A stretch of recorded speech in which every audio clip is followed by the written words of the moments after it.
with a lot of ancient cultures. We focus on the kings, the aristocratic elite. But that makes up such a minor percentage of the population. I want to know what I would have been drinking if I went into a pub 1,100 years ago. My name is Travis Rupp. I make really old beer.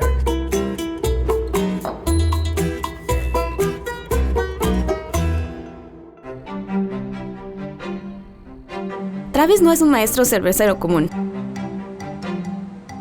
Él y su equipo le dieron un giro a la cerveza artesanal, echando una mirada al pasado para hacer cervezas antiguas.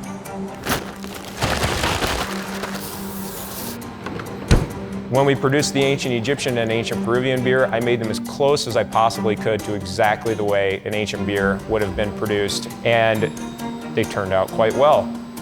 En tiempos antiguos, la cerveza era elaborada tradicionalmente en recipientes de barro, no había carbonatación y la cerveza tenía muy poco porcentaje de alcohol. Mientras que en la cerveza de Travis se utiliza equipo moderno, él ajusta meticulosamente sus recetas para incluir ingredientes que se usaron hace miles de años. Resulta que la cerveza antigua es sorprendentemente deliciosa. It is often presumed that the beer they drank was very gross or unpalatable because we want to presume they're just dumb and don't know any better.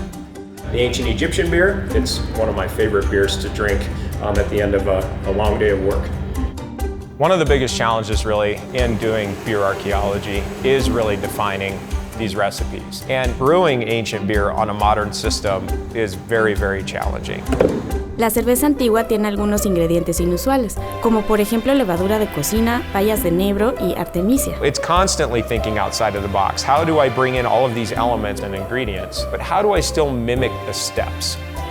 Antes de empezar una nueva receta, Travis pasa de 3 a 4 meses investigando sobre las culturas antiguas. The beer I'm working on right now is a Viking beer. It was consumed probably at least 1,100 years ago, according to the archaeological record. I think that beer is a really phenomenal lens for viewing history and viewing culture throughout time because it really does seem to unify people from as early as 8,500 BCE to the present. The modern consumer, they can come experience what it was that ancient people may have been drinking and then realize that, wow, they're not all that different than we are. And that's what's so fascinating to me, to watch that fluidity from one culture to the next.